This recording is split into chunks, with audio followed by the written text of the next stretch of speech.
¿Qué tal amigos? ¿Cómo están? Qué felicidad volvernos a ver en un nuevo episodio de Historias de Músicos. Ya llevamos 6 episodios donde hemos traído a los grandes, a los productores, a los arreglistas, a aquellas personas que siempre hacen cosas tan importantes, pero que generalmente están atrás, ¿no? Están atrás, son los que hacen una labor tan importante. Hoy los queremos traer aquí adelante para que nos cuenten su historia, para que nos cuenten sus anécdotas. Con ustedes uno de los grandes productores y arreglistas que hemos tenido aquí en Colombia. Su nombre es Luis Ernesto Galindo, director, productor, arreglista, bajista. Además es ingeniero de sonido, tiene su propio estudio, así que es un honor aquí tenerlo. Maestro, un gusto.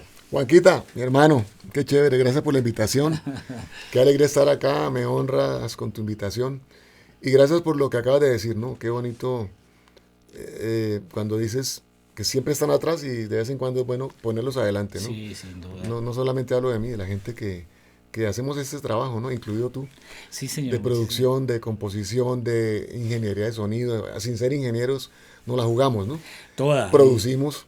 Y Yo así creo que que es bueno que se sepa. Es un trabajo global. Somos toderos y yo creo que Dios nos pone ahí como una pieza fundamental para que las canciones tengan éxito, ¿no? Sí, señor. Le tengo un aprecio muy grande y un respeto muy grande al maestro. Fue un gran referente desde mis inicios como arreglista, como productor también. Siempre te hemos tenido como en referencia por las grandes obras que has hecho, esa labor tan bonita que has cumplido durante todo este tiempo. Muchas gracias. Maestro, cuéntenos cómo empezó usted, cómo fueron esos comienzos de su infancia, de la música. ¿Cómo empieza a aflorar la música en usted o usted en darse cuenta que iba a ser músico? Bueno, mira que la historia mía es bien simpática porque dentro de mi camada, por decirlo así, el único músico soy yo. Oh. Mis hermanos, ninguno tuvo la inclinación hacia la música, interés hacia la música. Mi madrecita, mi padre y mi madre eran gente de pueblo. Yo nací en la ciudad que ya no existe, colombiana, Armero, Tolima. Claro. Y en esas épocas en que ellos vivían en Armero, después fue un deambular bastante grande porque mi padre era trabajador oficial, trabajaba con el Ministerio de Obras, trabajaba en obras públicas. Sí. Entonces él trabajaba y a donde lo trasladaran Tocaba. había que estar. Sí. Yo crecí un poquito en Armero, pero terminamos en cualquier momento en Bogotá, así que yo te puedo decir que a partir de los 2, 3 añitos ya estoy acá y bogotano, ¿no? Sí, y mi madre, pues en su casa, en sus oficios, yo lo voy a cantar. Y entonaba bonito. Mi papá agarraba la dulzaina. Dulzaina, sí, señor. Y empezaba también así, pero era como se dice hoy en día, como de desparche, ¿no? Desparche, sí, ok. Pero nunca nada con música. A mí me entró ya como la espinita en el colegio. Yo estudié en un colegio aquí en Bogotá, en un INEM. Oh, espere, de eso tenemos que hablar, que me parece muy chévere. Okay. Habla acerca de eso. Y ahorita digo INEM y me acuerdo de muchos colegas inemitas. Oh, sí. Yo entré al INEM de Kennedy. Sí, señor. En la zona, yo crecí en esa zona y en Bogotá. Y estando allá, empecé como la inquietud que tú sabes que en los INEM suena la campana, sale corriendo de un salón para otro, cruza todo. Sí. Y yo llegaba tarde de un salón a otro porque pasaba por el aula de música y estaban ensayando la banda o en fin. Sí. Y yo me quedaba ahí ventaneando, hermano, feliz. ¿De verdad? Y en una de esas ventaneadas, yo siempre veía pasar por el colegio. No tuve clases con ese profesor de música al que te voy a hablar, pero yo lo veía pasar. Tipo con un bigotón, crespito, iba para allá, iba para acá. Pero yo no sabía que él era maestro de música. Sí. En esa época el director del departamento de música del INEM era el maestro Gerardo Arellano. Oh, ya. Un cantante, un tenor espectacular, que bueno... Hermano de Beatriz Arellano, y creo que es el que muere en el... Él falleció en el vuelo de Avianca. Sí, señor. Que bueno, que en esas épocas tan complejas. Sí, señor. Sí, él falleció en ese vuelo.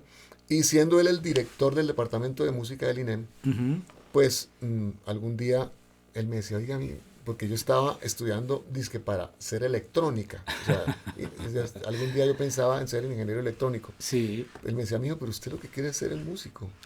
Venga, ¿por qué no se asoma allá donde sea la orquesta del colegio? Allá está el profe. asómese a ver qué pasa, a ver si le dan un chance. Sí, Pero yo no claro. tenía absolutamente nada de idea, Sí. ni de guitarra. Estaba empezando a tocar guitarra, Ujú. bajo mucho menos. Sí. Pero ya me estaba empezando como que empiezas tú como saxofonista a escuchar desde chiquito Sí. canciones en donde está el instrumento de viento y tú Y quieres, yo quiero ser saxofonista, te sí, proyectas. te proyectas Yo sobre ya ese quería ser instrumento. bajista. Y Sí. te digo, en esas épocas de infancia y de adolescencia, el bajo de los hispanos, ¿no? Tum, cum, Mm. kin, kin, kin, que hoy en Sí. día lo vemos tan elemental, Sí, sí, pero sí. mira todo lo que marcó Sí.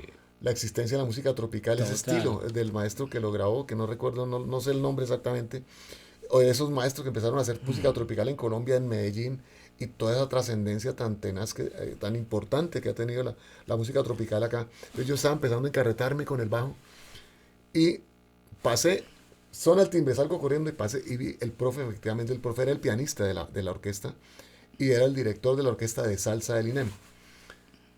Yo pasé por ahí, tuve chance, me colé cuando se acabó el ensayo, le dije, profe, perdí la otra clase, no me importó. Le dije, profesor, ¿cómo está? Mire, yo me llamo así, mi nombre, Luis Galindo. Yo quisiera tocar en la orquesta. Y me dice el profe, ¿y tú sabes qué instrumento sabes tocar tú? Yo digo, en mi caso tengo una guitarra a la que le quité 2 cuerdas, es un bajo que yo tengo. Y ya estoy empezando como a seguir la música de Fruco, la música de no sé quién, las salsas de y la raspa de los hispanos. Yo, pero no tienes un bajo ni siquiera. Le dije, no, profe, pero yo quiero ser bajista. Wow. Tremendo. El hombre me mira. Y con esa mirada dulce, y ya te dejo así como en stand-by de quién era el tipo. Yo me imagino quién era. Sí, Ya te me voy a decir por dice, me qué. dice, bueno, ok, me lleva a donde estaban los chicos de la orquesta. Ujú. Había bajista. No, Y claro. el bajista era un negro, Ujú. un nicho. Yo le digo negro con cariño, Sí, está claro. está claro. O sea, para mí el negro es, la raza negra es de lo más lindo que tengo en mi Sí, sí, corazón. por supuesto. Y el negro estaba ahí, le dice el profe, ve Víctor, mm, ¿tú qué opinas si le damos un chance aquí a este muchacho en el bajo? Él quiere ser el bajista y como tú quieres tocar es el bongo y hacer coros. Digo, de una, tome chino. Me entregó el bajo y yo, pues, no, ¿y esto cómo se come? ¿Cómo se coge? Entonces me dice el profe, Wow. llévatelo para tu casa. Ven acá, estamos entre músicos y creo que más de una persona que no es música que nos escucha, pero entre músicos, él agarra una hoja y me dice, ¿tú sabes leer cifrado? Digo, ¿qué es eso, profe? Ven, entonces, con la M con la A, Sí, te él me dice, imagínate, la sí. A de la A la F corresponde a la B así. Ujú. Apréndete eso. En una semana hablamos. Por ahora, Sí. toma el bajo, me lo dio sin estuche así. Wow. Llévatelo y empiezas a mover los dedos. Sí. Ok, hasta luego, profesor Fernando Jaramillo. Sí, sí, sí. Sí, sí, sí. Y yo, bendito sea Dios, ok, profe, y así, ¿quieres ser bajista, sí o no? Sí, señor, bueno, dale, tranquilo. ¿Y eso alguna vez lo hablaste con Fernando? ¿Ya han pasado el tiempo? No, nunca lo hablamos así como de recordar esas épocas, pero ya te puedes imaginar el cariño y el agradecimiento que yo le tuve, y de hecho se lo tengo a Fernando, Sí, ¿no? claro. Y ahí comenzó la historia. El chico que era el bajista, que pasó al bongo y que me entregó el bajo en la mano, se llamó Víctor Mosquera. Wow, corista Sí, impresionante. y Víctor, bueno, Dios se lo llevó el año pasado, ¿no? Sí, sí, sí. No Eh, sabía eso, Lucho, no, sí. no tenía Entonces, conocimiento mira, de eso. así empezó la historia mía como músico. Y nada, a la semana ya llegué con la idea. El profe me escribió un cifrado de una canción. Te tienes que aprender esa canción. No había links, no había No, nada, ¿no? Ni siquiera un nada. cassette. O sea, llégate con eso a ver cómo correteas lo que vas a hacer. Wow. Y bueno, la primera canción, La Piragua, un arreglo del profe Fernando. Y sí, tenían metales, tenían percusión, pero eran todos muchachos del colegio. Y eso recuerdo que sonaba bien, ¿no? Sí, sí. Yo llegué ahí a patinar, pero, hombre, mira, él me dio el chance y fui cogiéndole como la cancha. Y al poquito tiempo, ya te puedo decir meses, ya siendo Fernando, era uno de los socios ya de la Orquesta Tupamaro junto con el querido maestro Luis Eduardo Peñuela, aunque si nos va a ver por acá, te digo que le tengo un aprecio y un agradecimiento. Sí, sin duda. Luchito Peñuela ha sido como un padre para mí. Sí, sí, sí, lo es. Y en esa época, siendo el socio de Tupamaros, me dijo, bueno, voy a llevarte allá, pero no vas a tocar. ¿Quieres ser utilero? Yo, ¿Y eso qué es, profe? No, vas a llegar, ser auxiliar, cargar equipos, armar, desarmar, o sea, auxiliar. Wow, Lucho. Profe, hágale, Sí. hágale, vamos a hacerlo. No, no sé cuánto me empezaron a pagar, pero pues obviamente era un dinero nada que ver con lo que lamentablemente deberían ser Sí, mucho sí, mejor por pagos, supuesto, claro. Sí, sí. pero bueno, nada que ver como si yo fuera músico, pero te digo que Dios me puso ahí porque mi escuela, Sí. tanto como bajista como arreglista, fue el señor Francisco Castelar. Wow, el Pacho, sí. Pachito Castelar, que Tremendo. era el bajista de Tupamaros. Sí, sí, muy buen músico. Sí, entonces, ¿qué pasaba? Que yo estaba ahí, ya armábamos la consolita, entonces eran las épocas en que tú ponías dos sistemas afuera, dos en el piso, una Ujú. consola chiquitica de 8 canales, era todo así, ¿no? Sí, sí. Todo, hoy en día la tecnología es brutalmente abismal, La todo lo que hay, ¿no? diferencia, sí, claro. Pero el privilegio mío era que yo después de armar, me ponía mi corbatica y me sentaba ahí a hacer sonido y tenía en primera fila a dos monstruos, a Fernando Jaramillo en el piano y a Ya, Pacho Pacho Castelar en el Castelar. bajo. Y Fernando era un tremendo músico. Sí. Tal vez al final de sus días, a Fernando lo conocimos más como el empresario. Ujú. Pero en esa época Fernando era un estudioso y un pianista súper Muy consagrado. Y virtuoso. como arreglista ni se diga. Y Pacho igual, ¿no?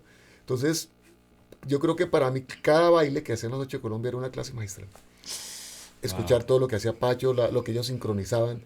Y para acabar de completar en los descansos, Pacho me llama, hey, ven acá. Porque él sabía que yo le preguntaba cualquier cosa de música, de armonía. Ujú. Y él decía, ¿este pelado qué? ¿Tú por qué me preguntas eso? No, porque yo quiero entender cómo esto suena. Ujú. Porque no entiendo. ¿Tú cómo escribes? Entonces él, ven acá, tráete una hoja en pentagrama. Y empezaba en los descansos a escribir cositas. Me decía, vuelvo la M con la A, la M con la A. Entonces ahí empezaron mis clases de música. Ya estando en ese momento, yo ya estaba ingresando al conservatorio en Bogotá. Mm. Entonces digamos que compaginaba los fines de semana ahí Y el y entre conservatorio. semana las teorías, ¿no? La apreciación musical, la Sí, historia. sí, sí. Entonces digamos que esos fueron mis inicios como músico y ya como ese gusto, obviamente por el bajo, pero también más el gusto por escribir, por arreglar, por transcribir. Entonces, ahí están esas personas que Que pues, fueron fueron... pilares para ti. Sí, exactamente. Bueno, yo quiero comentarte lo siguiente, maestro. Lucho, por favor. Luchito, Ujú. hagamos una. Yo estuve en el INEM de Kennedy, por eso es que, ¡Upa! por eso es No me que, digas. y es más, seguramente nos cruzamos en mucho tiempo, porque yo estuve entre el año 76 al 80. Hice, Claro, creo que tú estabas en esa época de igual, creo que te graduaste sobre el 80, yo más o me menos. gradué en el 79. Ok, o sea que nos cruzaríamos en alguna vez, en alguna ocasión, yo estaría 1 o 2 grados antes. Sí. Bueno, yo salgo del INEM porque, por el fútbol, a mí me gustaba jugar fútbol Ok. y terminé con una lesión en una rodilla, perdí el año y no me volvieron a recibir. Porque además me gustaba tirar piedrita y esas cositas que eran muy típicas de la Chóquela. época. Yo también. Pero conocí lo que tú dices, conocí a Fernando Jaramillo, un día entró al salón y empezó a tocar piano y yo, ¿esto qué es? Mm, Tremendo. Estaba el profesor Antún Castro, que tú Antón creo Castro, profesor de de inglés. inglés, sí. Entonces, qué bonito, ¿no? De pronto nos hemos cruzado Seguramente, en claro. muchas veces. Estábamos muy pelados, ¿no? Sí, sí, estábamos muy pelados. Yo también vivía ahí en Kennedy y cuando llegamos a Bogotá, la familia mía de igual manera y fue una experiencia muy atractiva. No aproveché la banda experimental, Mm. lastimosamente, creo que la veía, decían que buenos son, pero como yo tenía otra Lo tuyo era idea, el deporte. en ese momento era el fútbol, entonces perdí esa oportunidad muy bonita. Qué bueno. Bueno, ya tenemos esta primera parte, ya entendemos un poco de dónde todo este gran talento se expone en el maestro Luis Galindo. Venimos en un segundito para la segunda parte.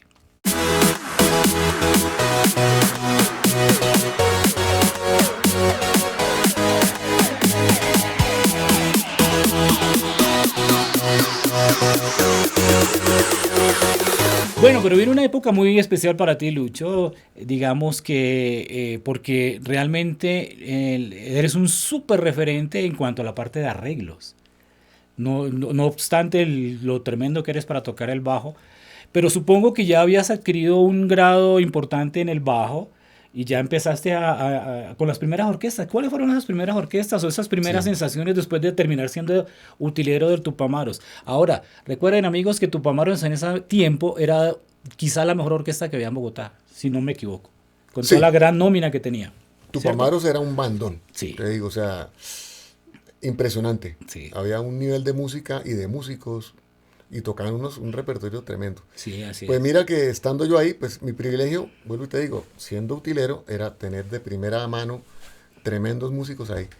Y cualquier día apareció en uno de los bailes un señor altísimo con una grabadora debajo del brazo, con una bolsa llena de baterías, de pilas, porque pues para recargar para montar la grabadora con pilas, ¿no? Y aparte traía un reguero de cassettes vírgenes. Oh. Y lo recuerdo porque él me decía, ¿tú tienes dónde conectar mi grabadora? Y yo, sí, claro, acá. Digo, entonces las pilas, no, por si acaso, porque, bueno, en fin, para que no se le fuera a perder la... Yo, pero ¿usted a qué viene? Digo, no, yo vengo a grabar el baile de los Tupamaros. Imagina, así de referente eran los Tupamaros. Sí, exacto. Y yo le dije, bueno, ¿y usted quién es?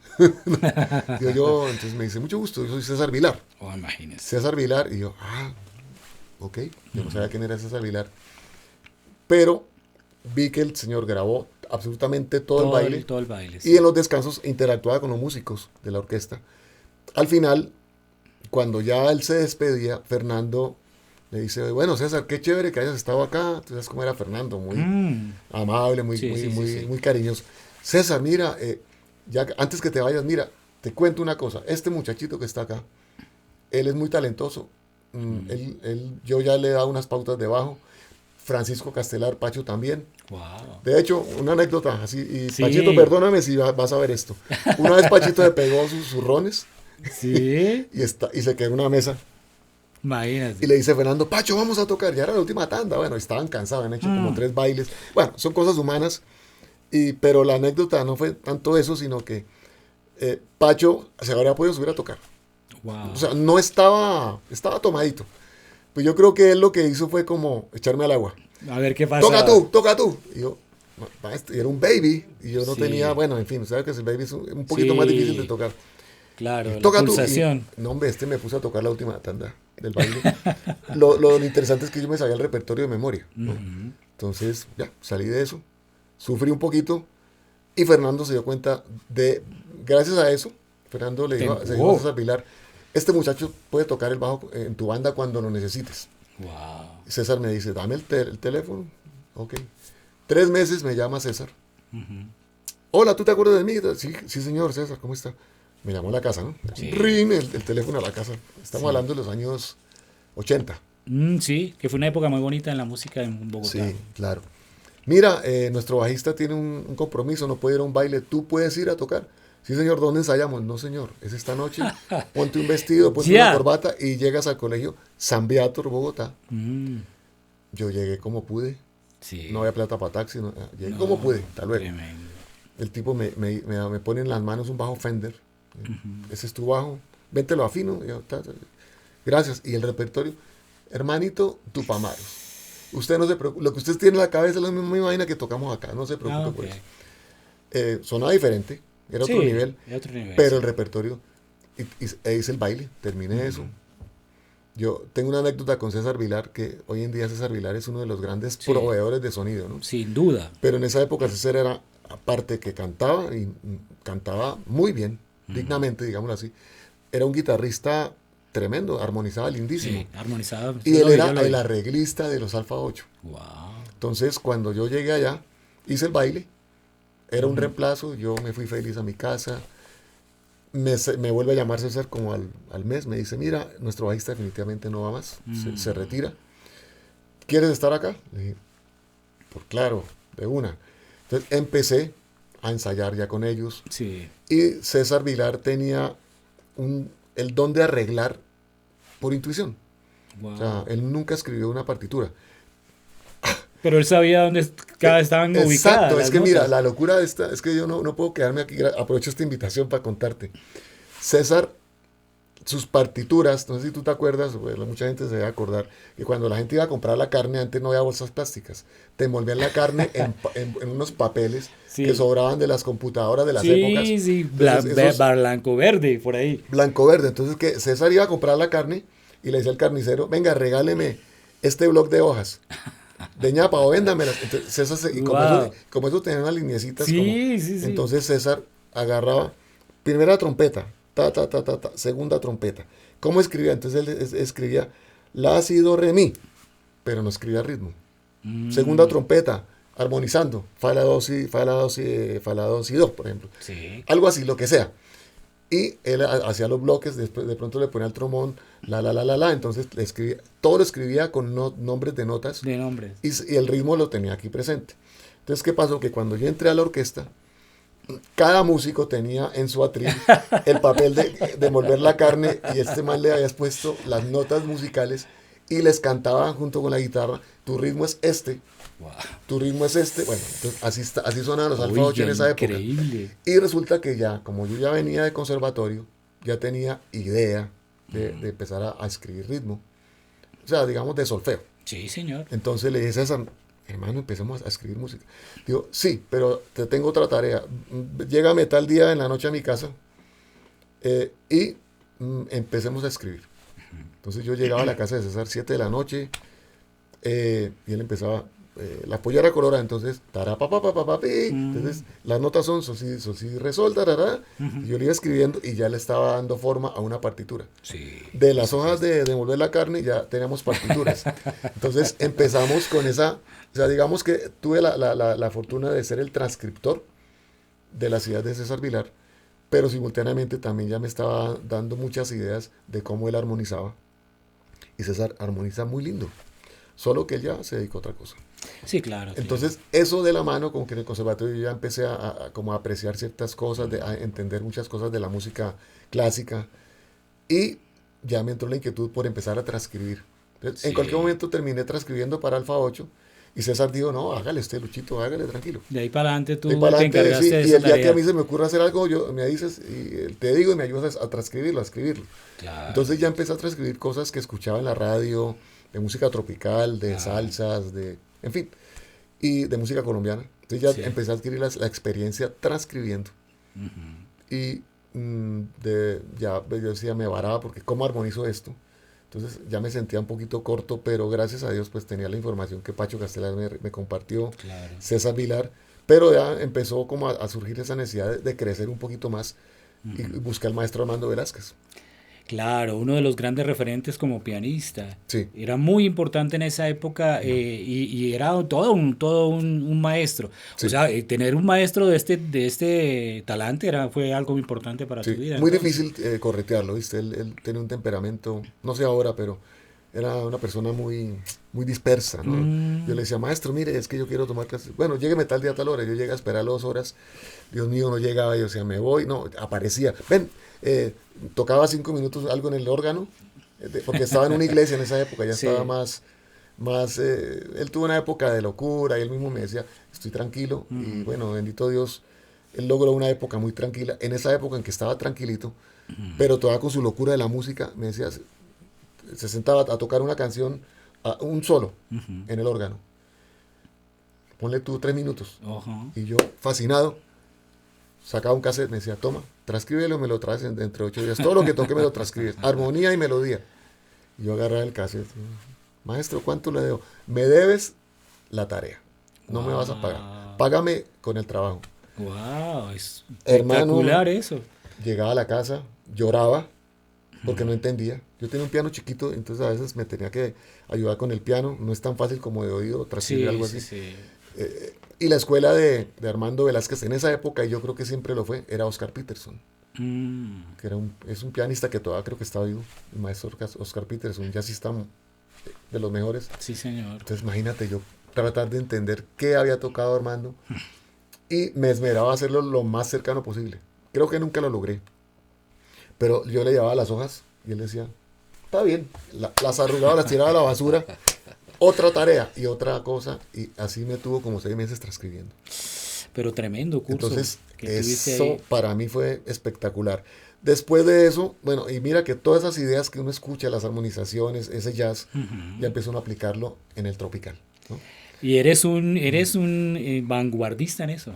He tratado, pero fíjate que es por intuición, ¿no?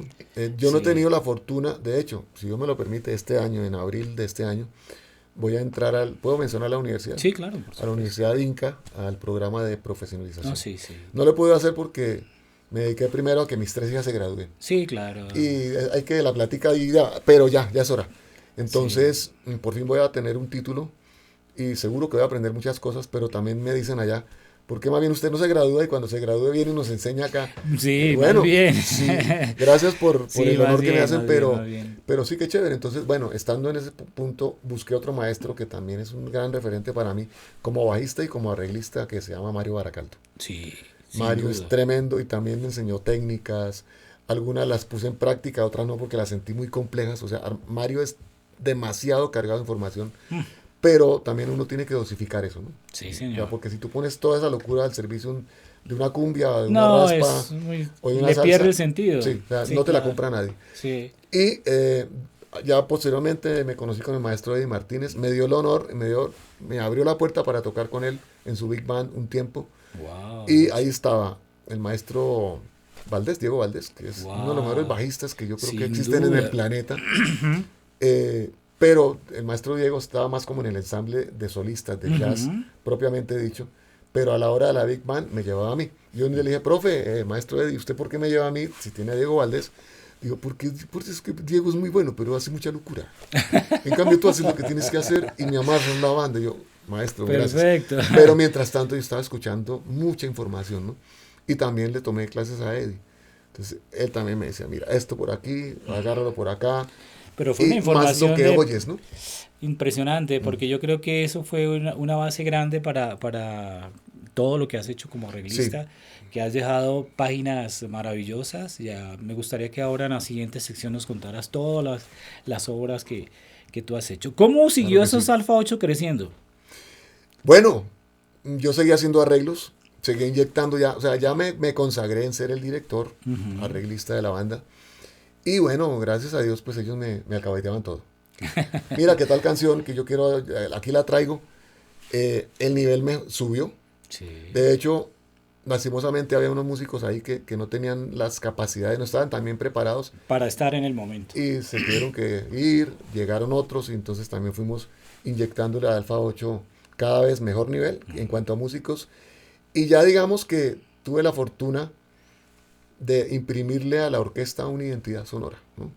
Entonces tocábamos mucho, fines de semana, viernes, sábados, los proms en Bogotá. Sí, una Ya de las casi orquestas que, que más sí, trabajaba. ya, y nos convertimos ya casi que en una competencia muy pareja con Tupamaros también. Ujú. Y Fernando me miraba, me decía, mira, mira a quien le fui a soltar yo a César Vilar, ¿no? Ahora eres mi competencia, pero con cariño, ¿no? Y sí, en Sí, Alfa sí, 8 sí. empezamos ya empezar a tener ese privilegio de plasmarle mis ideas. ¿Cuántos años Y que tenías, Lucho? yo tendría en ese momento entre 20 y 25 años.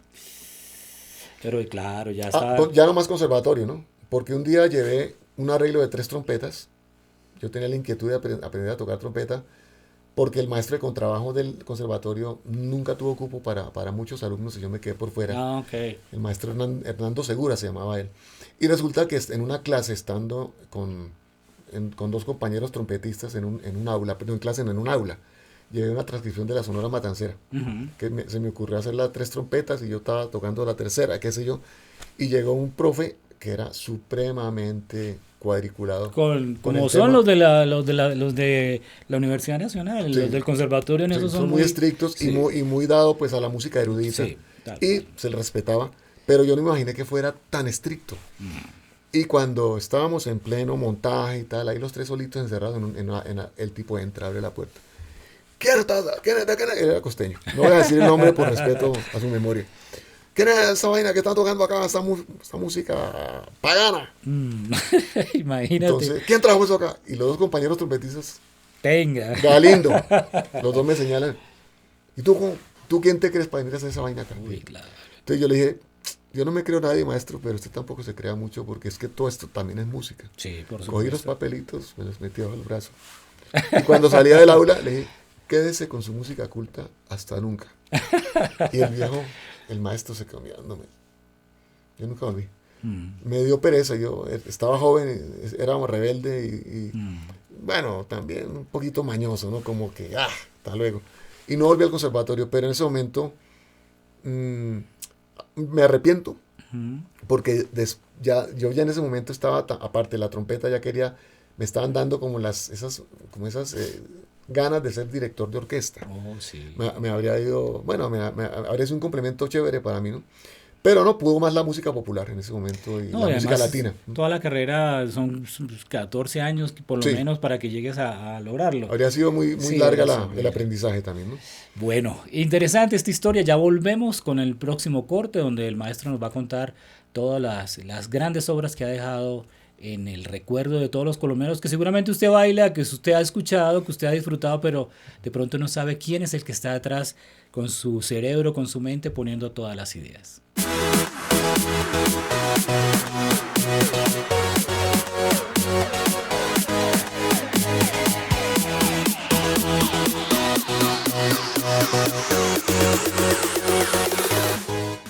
A través de la historia musical que se dio sobre los años 80, 90, vimos un gran trabajo del maestro Luis Galindo, donde participó en grandes producciones.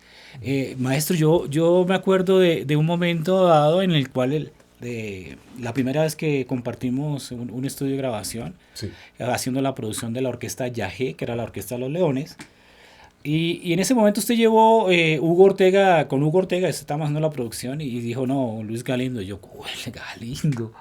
Güey, pucha, para mí era un súper referente, lo es todavía, lo eres. Bueno, muchas gracias. Un súper referente. Y yo decía, uy, tremendo. Es más, he seguido mucho tu carrera, Lucho.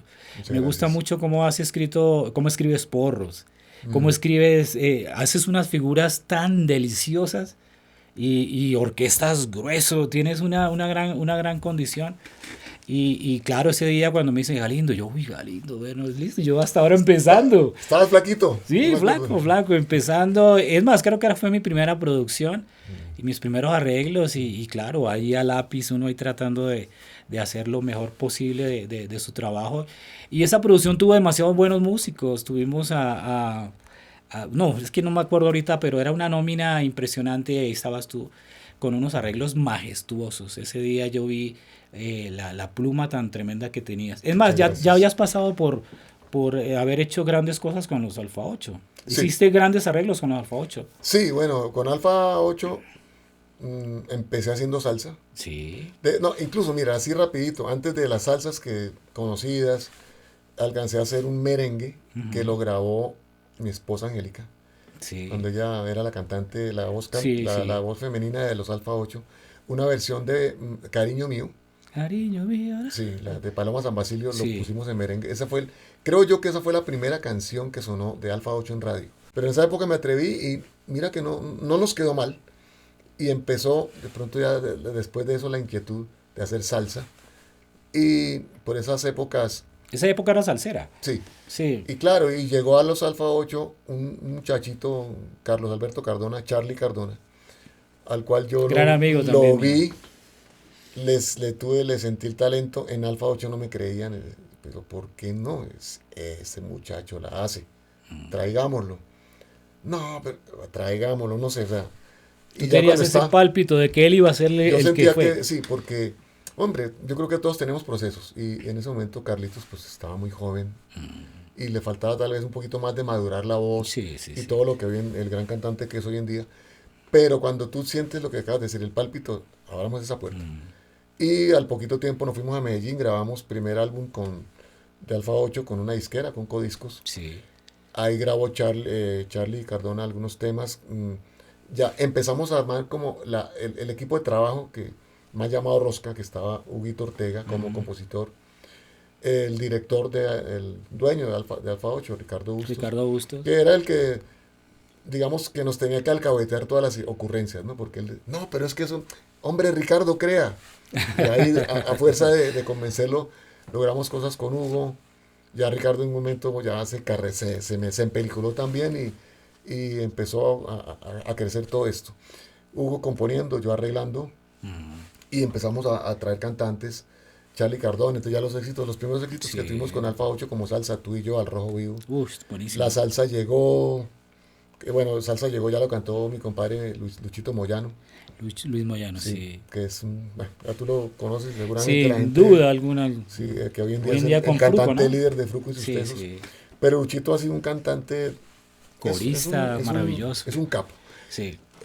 Y bueno, ya empezó la historia musical con Alfa 8 y empezaron a trascender Exitosa. estos éxitos que gracias a Dios funcionaron muy bien hasta cuando, bueno, Charlie tenía que irse porque Jairo Varela, que paz descanse, se lo llevó para Nietzsche y a la historia de Charlie. Pero ya después de eso, yo sentí que en Alfa 8 como que se me había acabado, o sea, se me estaba acabando el espacio para correr, como ahora estuve fútbol, como que ya no estaba en una cancha de micro, necesitaba, Espacio. sí, en una cancha Ya el techo, ¿habías tocado el techo? sí, exactamente, Sí, sí, tanto sí. musicalmente como yo estuve ahí 15 años.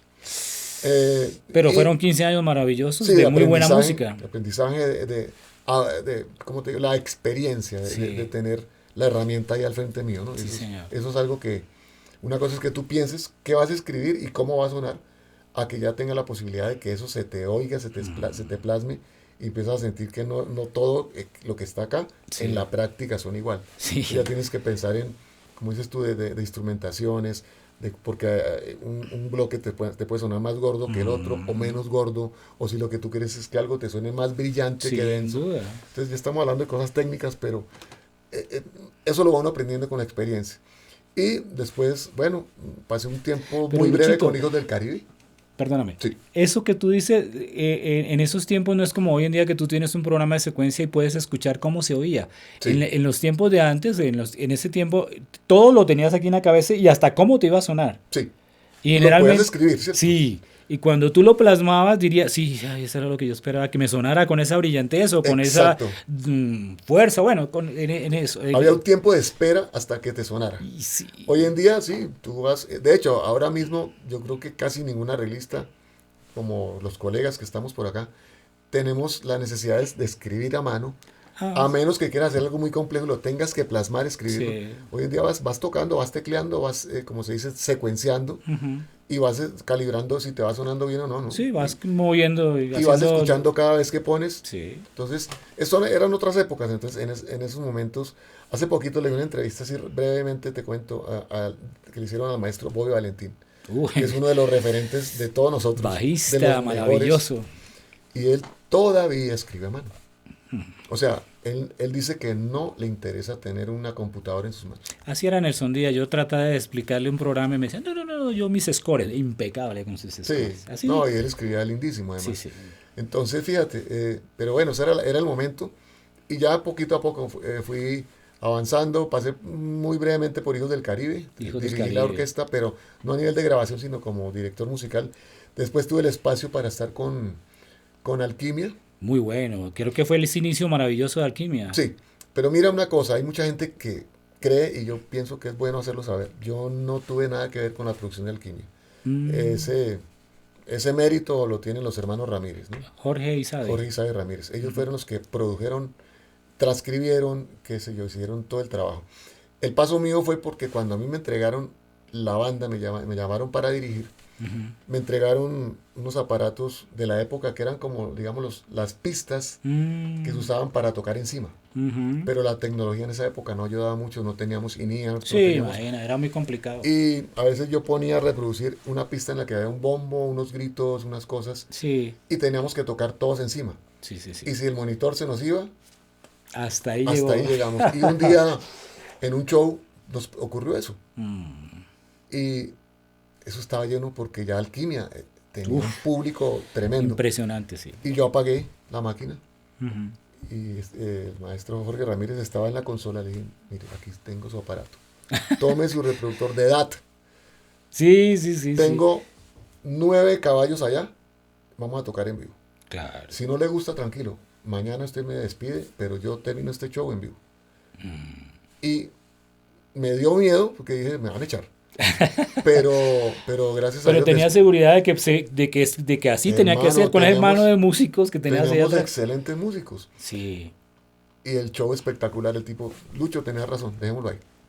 En vivo, y fueron para mí como 3, 4 años, no recuerdo exactamente, en los que se tocó mucho, se viajó mucho, Y bueno, gracias a Dios fue una época bonita, digamos, en el espacio como director, que también me gustaba hacerlo. Después, bueno, así como historias, Jorge Celedón. Sí, además que coproduciste, creo, Sí, coprodujiste y un tema que fue Grammy. sí, gracias a Dios. Pues mira, el manager, director, aparte director musical y aparte de manager, era Robert Mesa, que en paz Sí, descanse. sí, muy bueno, Y Robert. Robert me llamó para que le hiciera unos arreglos Muy para cuerdas bueno sinfónicas. escribiendo, Lucho. Entonces hicimos Ayombe, Invierno Pasado. Después ya nos metimos con la época que ya Jorgito estaba muy bien cotizado, Rankeado, sí, pues, sí. rankeado. Hicimos Esta Vida. Yo hice los arreglos para metales y violines para esa canción, Sí, que fue el que pegó. sí, sí, sí. Y bueno, de la noche a la mañana, premio Grammy. Yo decía, pero yo, sí, señor. Bueno, bendito Dios. ¿No? Y bueno, fueron apareciendo esas experiencias bonitas. A lo largo del camino, también eso fue un poquito antes, me echo para atrás, me conocí con Hansel Camacho. Excelente producción y además Sí. hiciste un tema que se volvió icónico. Verdades. Eso es un tema icónico. Verdades, sí. A donde llegues, arranca y pega. Anécdota con eso. Hansel toca la guitarra muy bonito, con su estilo del Pacífico, ¿no? Sí, sí, sí. Sabroso. Y me dice, mira, Luis, yo quiero que aquí en Verdades, esta introducción y tal. Y yo lo escuchaba. Bonito. Y cuando él arranca, ¿de qué sirvió una lágrima? Yo me quedé callado. Hansel, ¿qué tal si arranca a cantar de una vez? Muy poca gente lo hace. ¿Estás loco? Galindo. No, no, no, tenés que ponerme Camacho. Dame gusto. Igual es una canción más. O sea, Mm. no pasa nada. Hagámosla. O sea, el álbum, todo lo del álbum tiene introducciones que las vamos a hacer bien chéveres, pero dame ese gusto. Ujú. Bueno, dale. El tipo está loco. Pego. Y Sí. verdad, para Hansel es la carta de presentación. Y mira que en Ecuador a Hansel Mm. lo quieren mucho. No voy a decir adorar porque solo se adora a Dios. Sí. Pero Impresionante. sí, y gracias a eso, pues yo también voy al lado de él y Mm. me tratan igual. O sea, nos quieren mucho, por ejemplo, en Ecuador, en Sí. Venezuela. Y la canción, sí, verdades. Y aparte de ahí, muchas otras cosas bonitas que hicimos, ¿cierto? Con Gali Galeano también Con Gali hiciste un Galeano, tema sí. muy importante. Sí, bueno, otra verdad que hay que revelar. Yo hice varios arreglos para Gali Galeano, pero más, sobre todo, ese álbum que se llama Solo Salsa, Ujú. yo fui su productor musical y de 10 arreglos, hice 9 arreglos. Mm. El 10.º arreglo, hombre, ya cuando tú haces tantos arreglos, puede que te la juegues y te suene variadito, Ujú. pero también puedes caer en la monotonía, ¿no? Sí, en el estilo que ya queda muy Sí, marcado. exacto. Por más que las canciones sean diferentes, se te puede parecer. Y hay un señor guitarrista, Carlos Franco, Sí, sí, sí, sí, colombiano, sí. caleño, más caleño que el pan de bono, más bañuno que el pan de bono, como dicen por ahí, que la gallina, que el sancocho de gallina. Ese arreglo de la cita se le dio a Carlos Franco. Oh, ya. Entonces, ¿qué pasa? Que Carlos, no, que la experiencia, que para armonizar, que no sé qué, que para escribir para brass, pues para metales de una salsa, Ujú. tranquilo, hágalo. Y sobre el score, revisamos cositas, yo de pronto propuse que esto aquí, bueno, Oh, sí. detalles, pero las ideas del arreglo de la cita, Fue en son el de él. honor y el arreglo es para el señor Carlos Franco. Pero Claro. digamos que para mí, que de ese álbum hay canciones que todavía suenan, ¿no? Fue Ujú. su primera vez. Bueno, hay muchas canciones bonitas ahí de ese álbum que sí son arreglos míos, pero digamos que tuve la fortuna de ayudarle a producir ese álbum a Gali, Sí, porque pues todos sabemos que Gali es un gran artista de música popular, sí. pero ya meterse en forma con la salsa, de hecho, pues hubo un equipo ahí, hubo gente que lo asesoró en los pregones, el compadre Luchito Moyano fue quien lo Mm, asesoró en los pregones, por pues ejemplo, claro. y conmigo hicimos un trabajo de preproducción como de 3 meses. Entonces, bueno, la satisfacción, ¿no? Que a donde suena la cita, ¿eso es de Luis Galindo? No, pero la producción sí es mía, ¿no? Y el Claro, concepto es mío, Luchito. sí. A mí me fascina cómo trabaja las Big Band y creo que tienes una Big Band que es tuya Sí, y tienes exacto. tus propias producciones. Sí. Los trabajos con Juancho Torres son, para mí son de colección. Yo tengo eso, para Hermosísimo. mí son de colección. Me Sí. parece un trabajo muy, muy bien hecho todo lo que fue esa orquestación. Cuéntenos un poco ese manejo de las Big Band, que tú lo manejas de una manera tan Sí. especial. Bueno, mira, básicamente no es tanto como el tema de academia, que obviamente que es muy importante, pero yo creo que más que todo es escuchar. Y yo pienso que en Colombia, aparte de las grandes, de las eminencias, de los arreglistas y productores de esa música, de grandes orquestas o big band norteamericanos sobre todo, aquí en Colombia tenemos referentes y muy buenos. El maestro Lucho Bermúdez, Uy, sí. el maestro Francisco Pacho Galán y otro señor que no es tan conocido, el Mundo Arias. Oh, sí, sí, sí. Para mí, ese señor, yo habría querido conocerlo, darle un abrazo y decirle, usted es mi mejor maestro, junto a Lucho Bermúdez. Pero el maestro del Mundo Arias fue para mí un referente espectacular, porque tenía el gusto, le sonaba bonito, le sonaba grande, pero también cuando él quería poner algo menudito y como muy tierno, muy cariñoso, también lo hacía. Sí. Por ejemplo, gaitas como Ligia, ¿qué más? Diciembre Borrachera era el Azul. maestro. Diciembre Azul. Azul. Diciembre Azul es una obra de arte, eso es Sí, precioso. tiene cositas muy Los bonitas. saxofones, como los ponía a sonar. Entonces, bueno, tenemos referentes acá. Lo que hay que hacer es escucharlos y no olvidarlos, porque queremos agarrar toda la información de afuera, que es muy válida, pero yo creo que de la mano tiene que venir eso, lo que aprendamos a maestros como ellos, ¿no? Claro. Más otros muchos que hay por ahí. Aquí en Colombia hay unos arreglistas espectaculares que vienen como esa misma escuela. Yo, bueno, doy fe de un maestrazo Victoriano Valencia. Uy, sí. Quitarse el Mis sombrero. respetos, Sí. ¿no? Y muchos otros, ¿no? Muchos otros que, tremendos. Pero para mí, esas referencias. Y ya en la práctica, pues digamos que eso es como como error, acierto, ¿no? Tienes que estar buscando. Para orquestar Big Band, pues yo trato de que me suene grande, pero también hay que salirse un poquito de esos momentos y también pensar en que un gran unísono te suena lindo. Sí, ¿por qué no? Entonces, en ese proceso, pues estoy. Y sí, efectivamente, en este momento lo que ya le he escrito a mucha gente, Son de Azúcar también, olvidé mencionarlo también.